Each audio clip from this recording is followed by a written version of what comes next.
Dans l'actualité ce soir, la Fédération nationale des syndicats de taximens du Burkina qui adhère à la décision d'interdiction du gaz comme carburant pour les taxis du Burkina.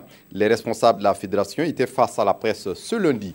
Ils veulent ainsi, par leur position, sensibiliser leurs camarades.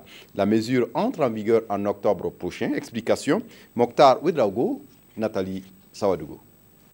L'utilisation du gaz butane comme source d'énergie pour les véhicules à moteur a encore fait des victimes. 2 chauffeurs de taxi qui s'adonnaient à cette pratique ont perdu la vie.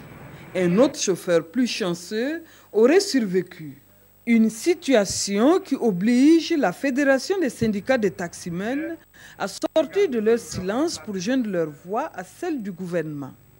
Vu la décision gouvernementale concernant la même source d'énergie, vu actuellement la détérioration en matière de santé au sein de notre domaine, nous, les différents syndicats de taxi, demandons à tous nos camarades se trouvant dans le contexte de respecter la décision gouvernementale dont le délai accordé entre en vigueur à partir du 30 octobre.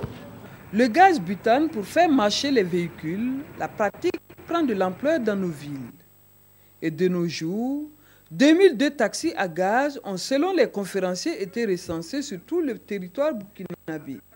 Nous avons eu à faire des différentes démarches auprès des autorités pour obtenir une moratoire de 8 mois afin qu'on puisse changer les moteurs consommant le gaz butane, les moteurs affectés à la consommation du diesel. Pour ce qui est du maintien du prix de la patente, ils n'ont pas reçu de réponse satisfaisante. Qu'à cela ne tienne, ils promettent continuer les négociations. Le gouvernement, selon le président de la fédération, leur a promis une aide financière pour le renouvellement du parc à taxi qui sera opérationnel en 2017.